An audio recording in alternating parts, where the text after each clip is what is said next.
will host today's event. Our webcast today is the first in a two-part educational series. Light Scattering 101, The Fundamentals of Light Scattering, is presented today by Dr. Sigrid Kubler, Director of Customer Service and Support for Wyatt Technology. Time permitting, we will conclude today's webinar with a brief question and answer session. If you have a question for Dr. Kubler during the webinar, please use the questions feature located on the GoToWebinar control panel on the right side of your screen. The control panel is automatically collapsed upon opening the program, so if you don't see it, please look in the upper right corner of your screen for an orange arrow button and select it. This will open your control panel where you'll be able to view the questions feature. Please type your message or question in the box and press send. Today we will hear from Dr. Sigrid Kubler, who has been the Director of Customer Service at Wyatt Technology since 2012. She has been directing and teaching Wyatt's Light Scattering University programs for many years. Before joining Wyatt, she worked at Symyx Technologies, where she developed various high-throughput screening techniques for materials characterization.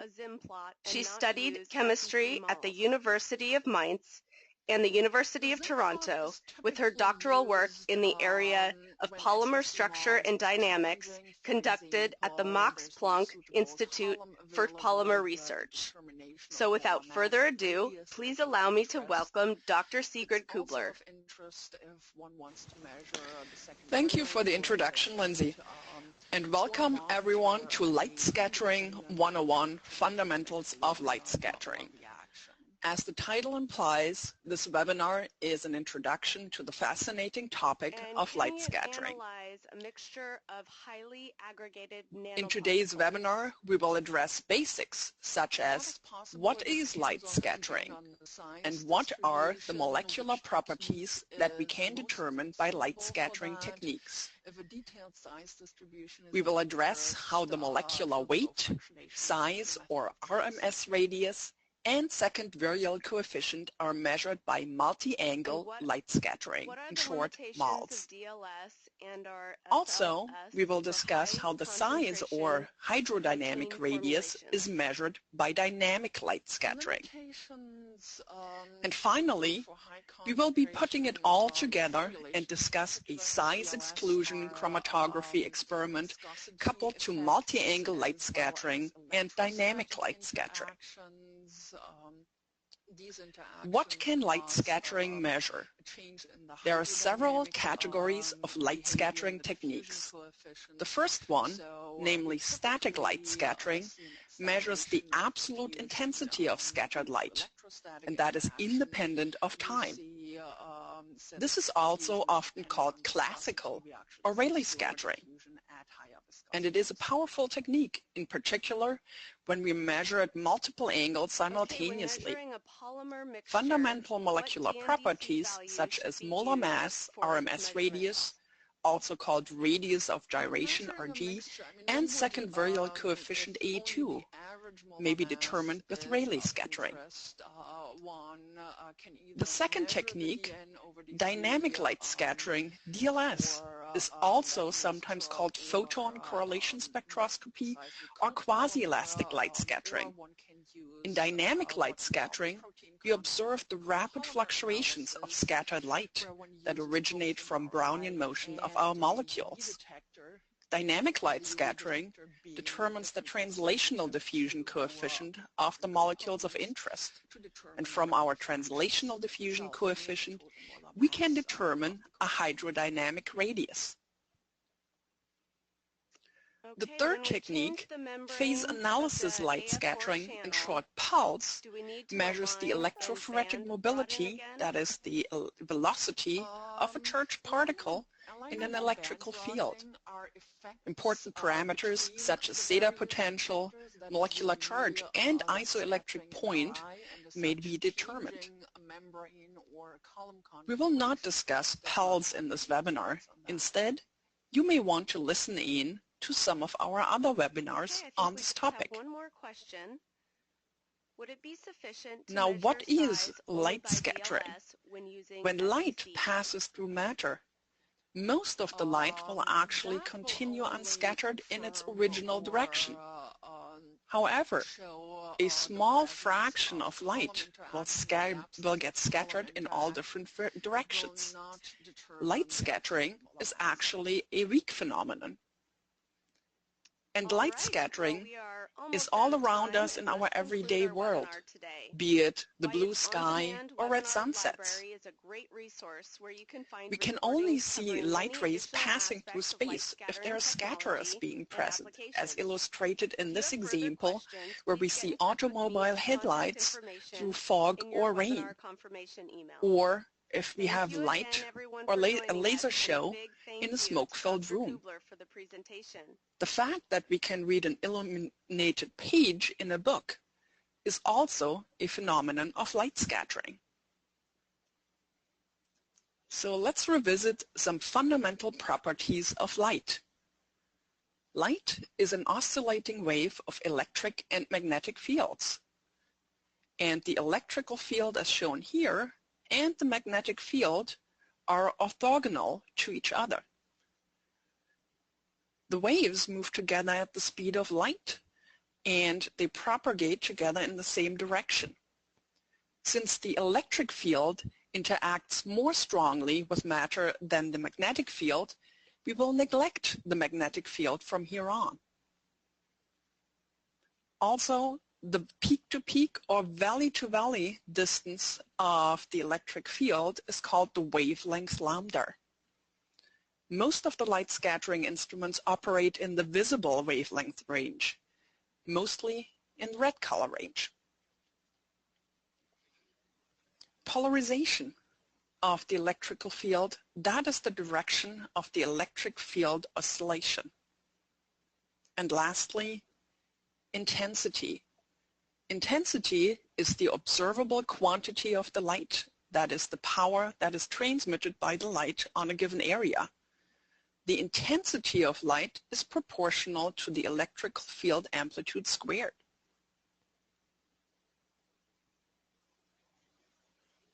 How does light scatter?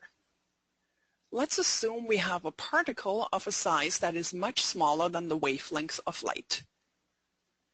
And even our particle may be overall charge neutral, there's a distribution of positive and negative charges in our particle. When the oscillating field interacts with the particle, the positive and negative charges get separated, and they also oscillate at the frequency of light. Now, oscillating charges generate an electrical field, and they radiate light in turn. How much light is radiated? This is determined by how much the charges may be separated. The easier it is to separate the charges, the more light will be radiated, and we call that polarizability. How can we determine polarizability? Polarizability is related to the refractive index of our particle or our solute, and that can be expressed as the refractive index increment dN divided by dC, or the change of refractive index in a solution with the addition of a certain concentration of a solute. Since the magnitude of the electrical field is directly proportional to the refractive index increment dN over dC, our scattered light is proportional to the refractive index increment squared. How does light measure molar mass? Let's take a look at a solution with particles, and all of these particles have the same scattering properties and mass. For now, we will focus on the scenario shown in the upper right. These particles are independently from each other. They are not connected, so they also scatter independently. We call that incoherent scattering. And for incoherent scattering, the light intensity of those two particles will simply add up independently. If we double the number of particles in solution, the scattered light observed will be twice as intense than before. This leads to the concept that the scattered light is proportional to the mass concentration of our system, in addition to our refractive index increment squared. Now let's assume that we double the number of particles, but each of these new particles pairs up with another one. This is shown down here. Now we do no longer have independent scattering centers because the dimer or the pair can only move as a whole, so the scattered light is phase related, and we call that coherent scattering. Now if we double the number of our scattering centers and we pair them up into dimers, we get 4 times the intensity of scattered light. Now what happens if we don't double the concentration, but all the particles in solution form pairs or dimers? Since we now have half the concentration, we see twice the total light scattering intensity. And this leads to the concept that the light scattering intensity is proportional to the molar mass of our scattering centers. So in summary, scattered light is proportional to the molar mass, mass concentration, and refractive index increment squared. Next, we will take a look at the angular dependence of light scattering. Up to now, we have only considered particles with dimensions much smaller than the wavelength of light. And as the particle size increases, we will encounter intramolecular interference of the scattered light. So to illustrate that concept, take a look at what happens at zero angle.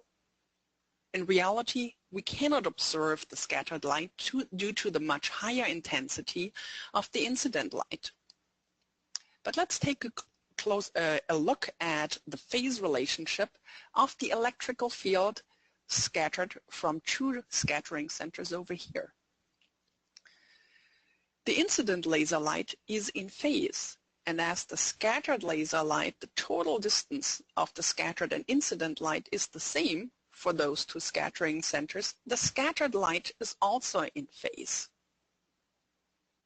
Now what happens at a different angle theta? Now we can see that light has to travel a further distance to number 1, and we can also see that the scattered light has to travel a further distance to reach the detector than the scatter and the light to and from scattering center 2. The net effect is that the peak of the electric field does no longer line up with the peak of the second scattering center. We see a reduction in the scattering intensity at angle theta. We call that out of phase.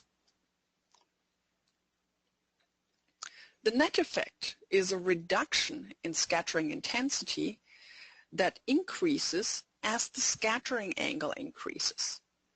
And we describe this effect with the scattering function or form function p theta. To the right, the graph illustrates that concept, that at 0 degree scattering angle, we have no reduction in scattering intensity, and then we see increasing reduction with larger angles. An extended particle, for example a polymer, can be viewed as having many scattering centers. And now the question becomes, what is the total phase shift, or how much is the total reduction in scattering angle scattering intensity for a given angle? For that, we need to integrate over the dimensions of the particle. And I'd like to introduce the concept of the radius of gyration here.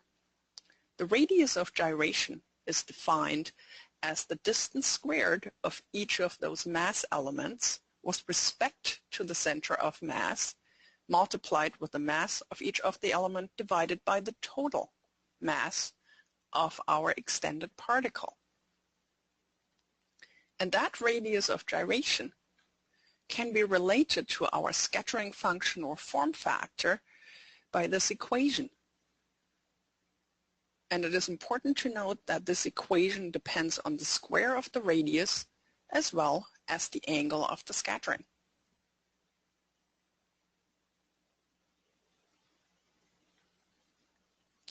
Let's do a quick recap. Fundamental principles of light scattering we have learned so far. First, the absolute light scattering intensity is proportional to the mass concentration, molar mass, and refractive index increment squared. And we take that at 0-degree angle because we want to eliminate any angular effects for large particles for now. Second, the variation of scattered light with scattering intensity is proportional to the average size of the scattering molecules. We can distinguish two scenarios. For small particles, and that is smaller than a radius of 10 nanometers, we have isotropic scattering. And that means the same amount of light is scattered in all directions. For larger particles, the scattered light will become anisotropic. That is, more light will be scattered at the small or forward angles than at the 90-degree angle or back scattering angles. Up to now, we have only discussed the scattering in dilute solutions. Now, what happens at higher concentrations? As the concentration increases, the solution will become less ideal, and deviations of that non-ideal behavior are described in terms of the second virial coefficient A2. A2 describes non-specific interactions in a solvent-solute system. Now, for dilute solution, we can apply our light scattering equation here, whereas at higher concentration, we see the second effects in a secondary term that is proportional to A2 molar mass concentration and our angular dependence. Let's take the concentration dependence if we have no interactions. That is, our second virial coefficient will be 0. In this case, we see the simple linear relationship of scattering intensity with time. For polymers, if A2 is 0, this is also known as a theta condition or a theta solvent. Now, if solutes attract each other, A2 will be negative. We see more light scattering than in the ideal case. You can also view a negative A2 or an attractive interaction as the formation of transient dimers or aggregates. Slightly negative second virial coefficient favor protein crystallization. Repulsive interactions result in a positive A2. A positive A2 would indicate a good solvent for chromatography since the polymers or macromolecules repel each other. And lastly, the degree of non-ideal behavior can be characterized in terms of the light scattering figure of merit or the deviation or fraction from the ideal behavior.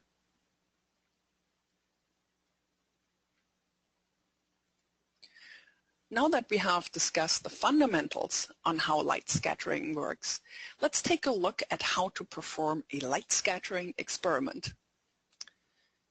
In our light scattering instrument, we illuminate our sample with a vertically polarized laser source. And then we measure the scattered light at certain angles, theta, and collect the light with a photodetector, typically a photodiode. Here I also like to introduce the concept of the scattering volume. The scattering volume is the cross-section of the laser illuminated laser light with the field of view of the detector.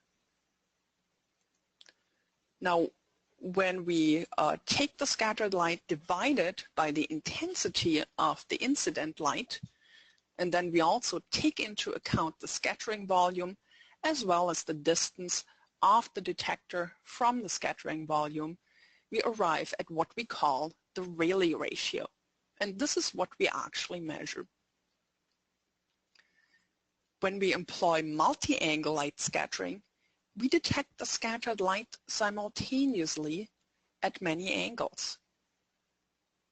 And this is shown in the actual instrument over here, where you can see all the different detector angles on one side, and then not shown in the picture are the detector angles on the other side with the laser source in the back.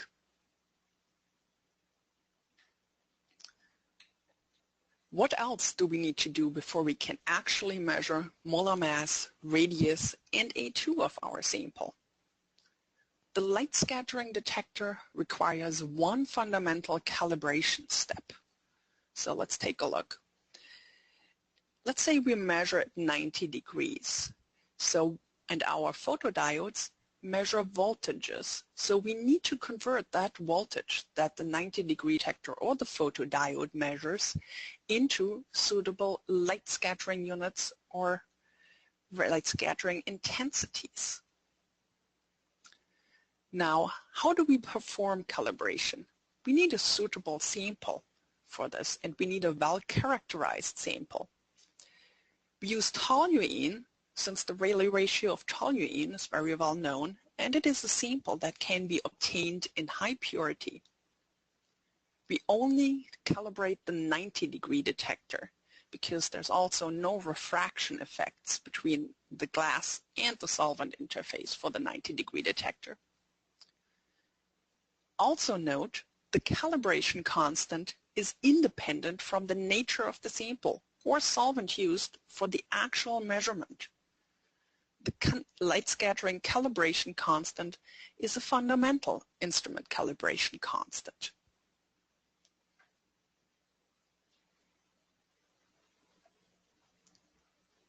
When measuring at one angle,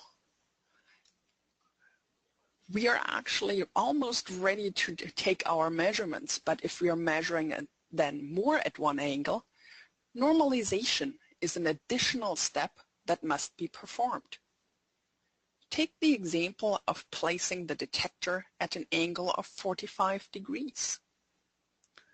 Now, what we can see here is that the 45-degree detector sees a different scattering volume than the 90-degree detector. Now, also note that we have refraction at the solvent-glass interface due to the linear geometry of the sample flowing through our light scattering cell. In actuality, we scatter at an angle theta, but refraction causes the scattered light to be detected by the photodetector at an angle theta prime. And then lastly, if we take multi-angle light scattering measurements, our detector sensitivities vary slightly, and we need to correct for this effect as well. How do we perform normalization? Since normalization is an effect of the instrument and the light scattering geometry, we want to use a sample that scatters the same amount of light in all directions. That is an isotropic scatterer. And because of the refractive effects, we're doing this in the actual solvent to be used.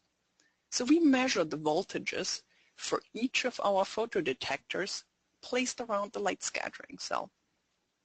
And then we correct or normalize all the detector voltages relative to the 90-degree detector.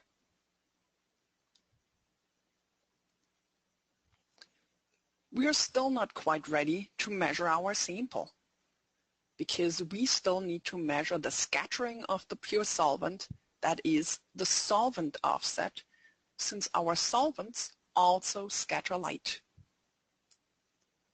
So we need to subtract solvent scattering from the same dissolved sample in the solvent scattering. That difference is called the excess scattering. And once we've determined the solvent offset, we are ready to measure the light from our dissolved sample. Note that, for example, when practicing chromatography, we subtract the solvent scattering automatically by setting baselines. We have now learned all the tools of running a static light scattering experiment, either for an unfractionated sample or for a sample coupled to chromatography. We're now ready to discuss dynamic light scattering.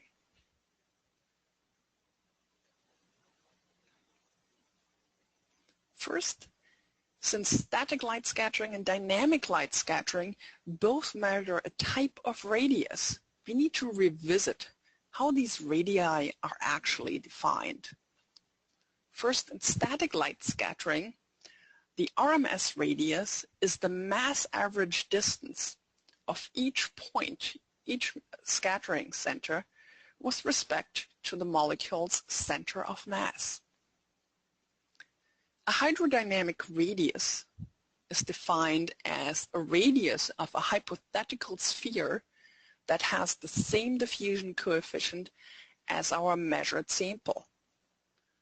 We're actually looking at hydrodynamic dimensions or drag or solution behavior of our sample. In terms of the size range measured, dynamic light scattering is capable of measuring molecules as small as half a nanometer in radius or even smaller. Therefore, dynamic light scattering extends the measurable size range below the limitation of 10 nanometers that can be measured by static light scattering. We will discuss a few examples comparing RG and RH in the next webinar, Light Scattering 101.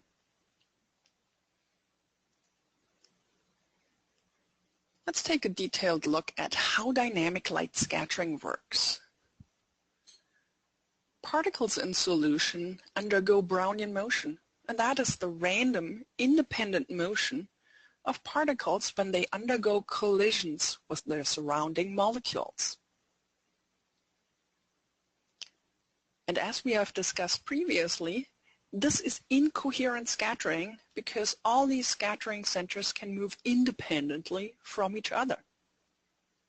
Now in the graphic, we can see that for the current position of these two particles, the scattered light or the electric field, the amplitudes add up at the detector.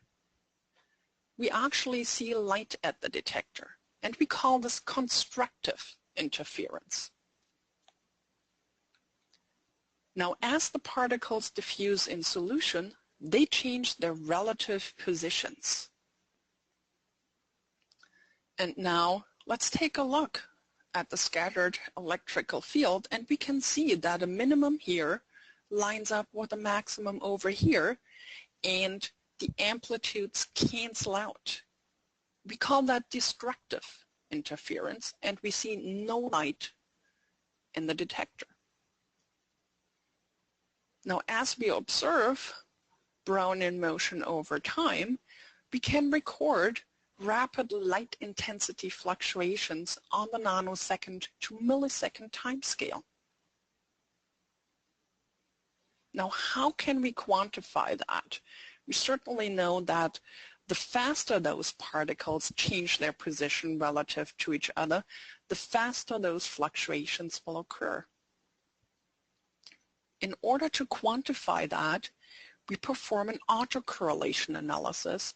That is, we ask ourselves how self-similar this fluctuating light intensity is to itself at a later time. The faster it fluctuates, the faster it will lose the correlation. And we compute an intensity autocorrelation function from that. The autocorrelation function will be an exponential decay for a particle of a given size, and the decay rate is proportional to the diffusion coefficient. The faster our molecules diffuse, the faster this function will decay. Smaller molecules diffuse faster and larger molecules diffuse slower, so we can use the Stokes-Einstein relationship to determine molecular size, or more precisely, the hydrodynamic radius of our molecules of interest.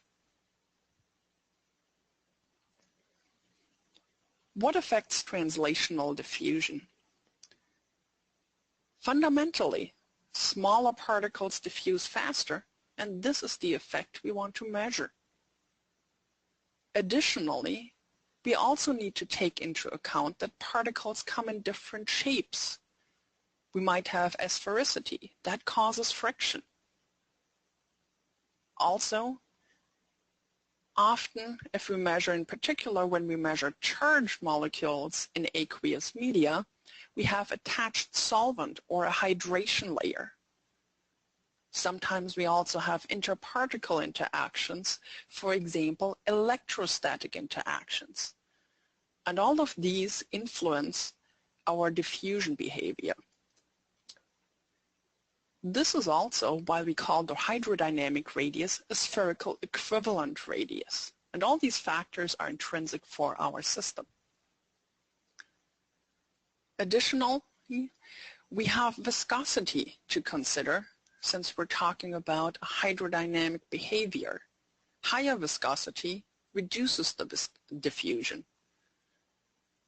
Normally in dilute solutions, we may equate the viscosity of the solution with the viscosity of the solvent. But at higher concentration, the sample itself contributes to the viscosity, so we might need to consider that as well. Lastly, diffusion is dependent on temperature. The higher the temperature, the faster diffusion will be. And these effects are summarized in the Stokes-Einstein relationship below.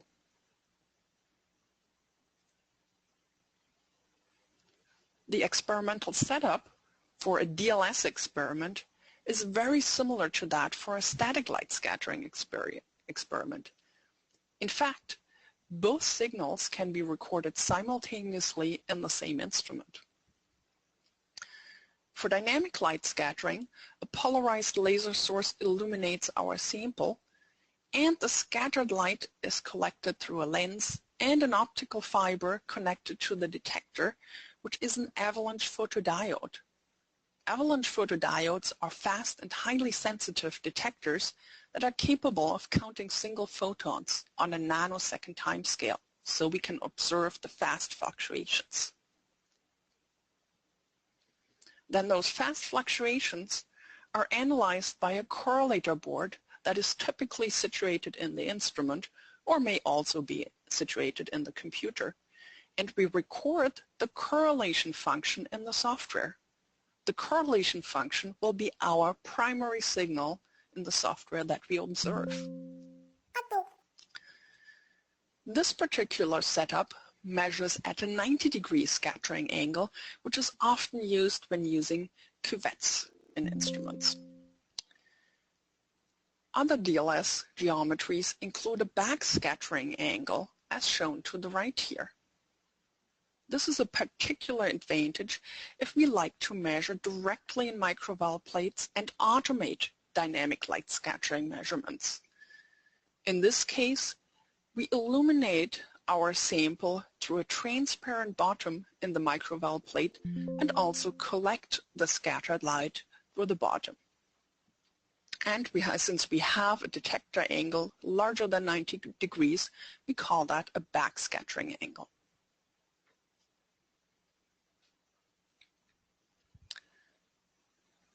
When we measure the hydrodynamic radius of our samples by dynamic light scattering in cuvettes or microval plates, we can distinguish between different types of size distributions. Let's take a look.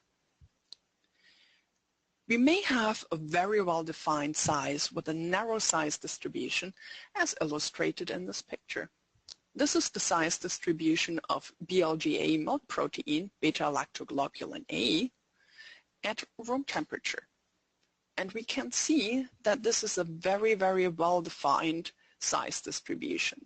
Since there's only one size in there, we call this a monomodal size distribution, and it is also a monodisperse peak. The majority in this protein is monomer. Changing the temperature leads to increasing dimer formation. We still only have one peak, but now it is broader since we contain dimers, and we call that polydisperse. Lastly, we may have a sample that contains multiple species or populations. This is the case for bovine serum albumin, or BSA. We have both a protein peak consisting of monomers, dimers, trimers, and oligomers, as well as a larger peak that consists of various aggregates. Each of those peaks itself may be monodisperse or polydisperse. Finally, let's put everything together and perform an SEC malts DLS experiment. After separation, our sample passes through our light scattering cell, and we can measure the multi-angle light scattering response. To add the dynamic light scattering detector, we replace one of the MALS photodiodes with the DLS optical fiber connected to our Avalanche photodiode and digital correlator. And we may do that with an internal module situated in the instrument. Alternatively, an external DLS instrument may be used and coupled to the MALS detector.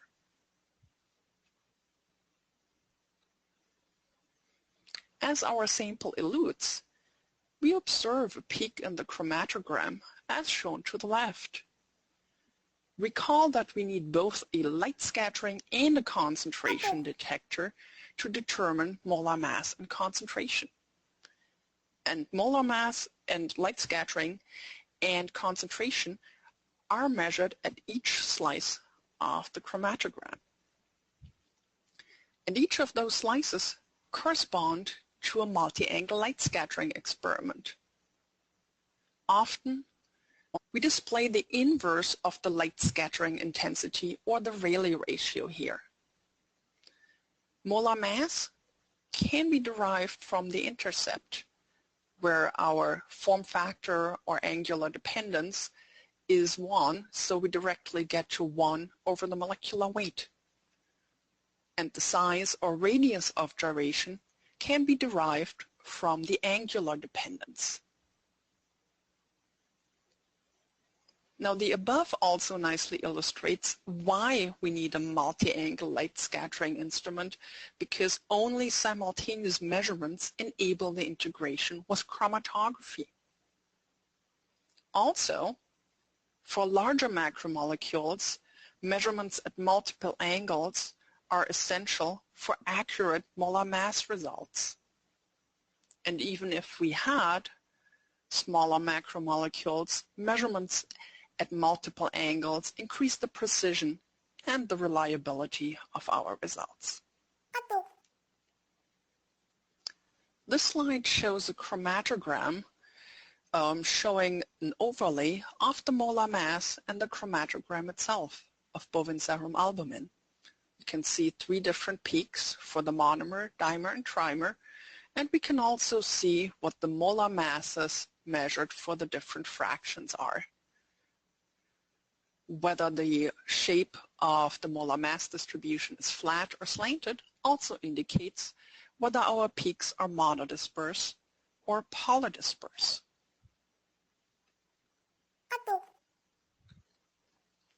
As we've seen earlier, DLS measurements are performed simultaneously and in the same scattering volume as our multi-angle light scattering measurements. Each of these slices in the chromatogram correspond to a single autocorrelation function as shown here. And as our fractions or slices are quasi-monodisperse and dilute, we can easily convert the diffusion coefficient to a hydrodynamic radius. And this is shown on the next slide. So here we see the chromatogram, and we can determine the hydrodynamic radius for the monomer to 3.5 nanometers and the dimer to 4.3 nanometers. Also note that the concentration in the trimer is too low to determine the hydrodynamic radius.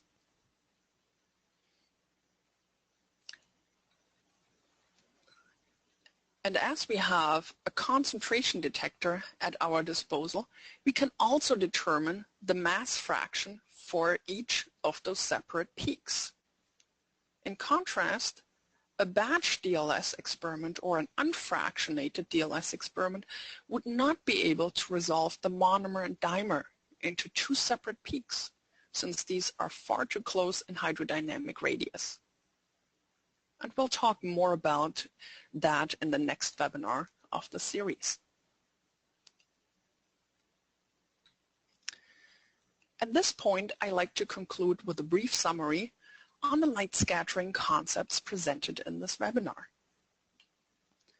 First and foremost, light scattering is an absolute technique, and it does not require any molecular standards for molar mass or size measurements.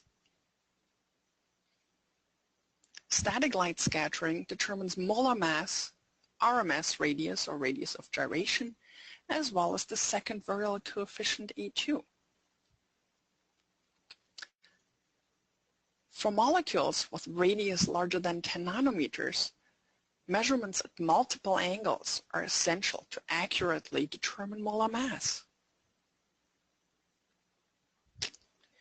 And dynamic light scattering determines the translational diffusion coefficient from which one can calculate a hydrodynamic radius. Lastly, light scattering can be used either in batch, that is a non-separated sample, or online, that is coupled to chromatography. And we will discuss that in depth in Light Scattering 101. For more information, I invite you to go to our website and explore the various resources. For example, our application notes, bibliography, or theory. Or maybe you also want to consider attending one of our training classes or users meetings, or explore our online support center. Many of these concepts discussed here, together with applications of light scattering, can be found in the reference Light Scattering, Size Exclusion Chromatography, and Asymmetric Flow Field Fractionation. And thank you all for your attention. Thank you so much, Sigrid. And to conclude the webinar, we will now have a brief question and answer session. So the first question, what is the minimum concentration required for a DLS measurement? That depends on several factors. First of all, how sensitive the instrument itself is. And since light scattering intensity is the product of concentration at molar mass, we need to view the two coupled together. I can give you a typical example in our instruments. The minimum concentration is expressed in terms of a 14 kilodalton protein lysozyme, and that is 0.1 milligrams per milliliter. And for example, if we now had a macromolecule with 150 milligrams per milliliter like an antibody, our sensitivity would be actually 10 times higher. Okay. For what molecules or particles can one apply the Stokes-Einstein relationship? And is it only valid for spherical particles? It is also valid for non-spherical particles when keeping in mind that we actually ascribe a spherical equivalent radius to our molecules. And the Stokes-Einstein relationship is only valid in dilute solutions, that is without any interparticle interactions or diffusion effects. When measuring DLS, it's best to keep in mind that dynamic light scattering measures a diffusion coefficient, and that is the primary property determined. Okay, what is the difference between using MALS and LALs for larger polymers? Multi-angle light scattering measures at many angles simultaneously. LALS is low-angle laser light scattering, which determines the size based on the scattering at a very low angle. Now, in practicality, while that seems to be appropriate, in practicality, that is really difficult because at the low angles, we get secondary effects such as scattering from particles, extraneous particles in solution, light scattering noise, or stray light from the detectors. And if one only has one low-angle detector available, there's no reliability or redundancy that we would have when we measure multi-angle light scattering. So that's the disadvantage of that technique.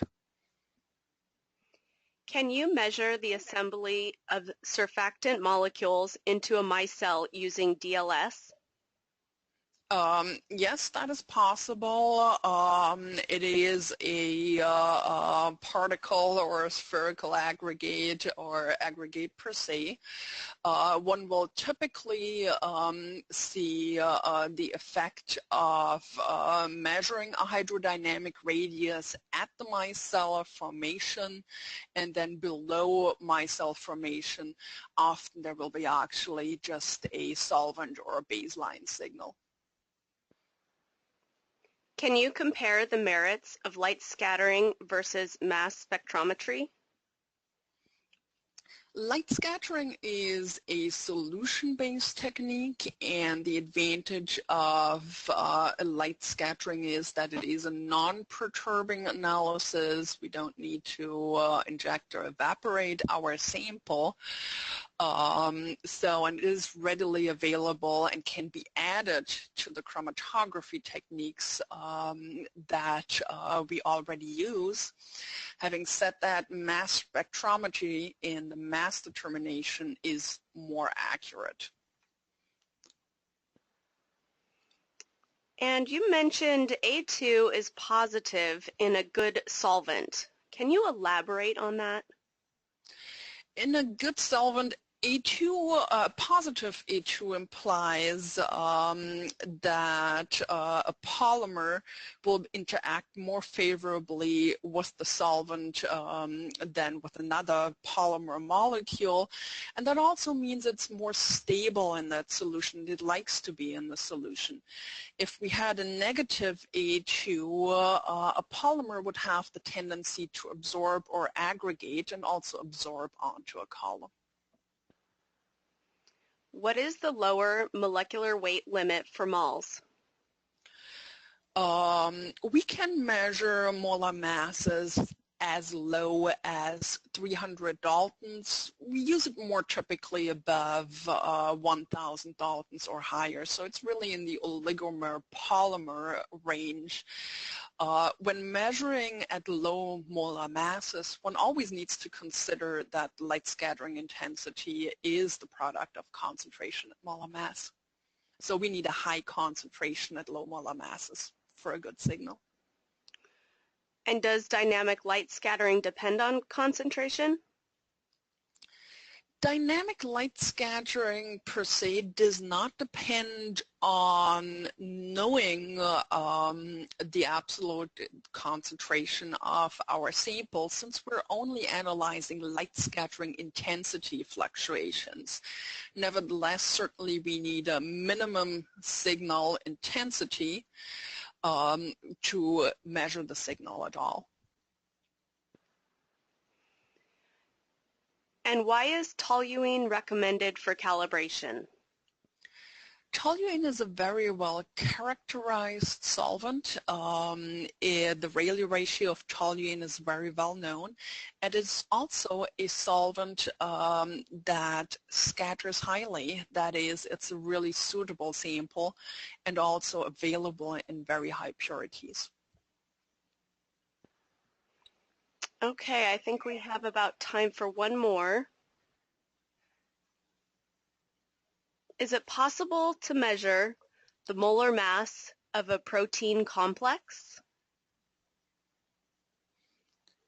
Yes, that is possible, and for that I will actually refer you to the next webinar in the series.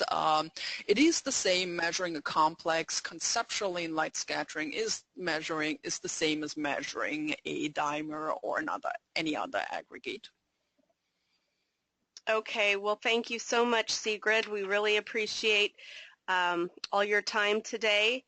And now we'll conclude our webinar. And as Sigrid mentioned, this webinar will be available for on-demand viewing in the Wyatt Support Center at www.wyatt.com/support. But be sure to join us for part 2 in our series, Light Scattering 102, Principal Applications of Light Scattering. Again, Wyatt's on-demand webinar library is a great resource where you can find recordings covering many additional aspects of light scattering technology and applications. If you have further questions, please get in touch with me at the contact information in your webinar confirmation email. Thank you again, everyone, for joining us, and a big thank you to Dr. Kubler for the presentation. And this now concludes our webinar for today.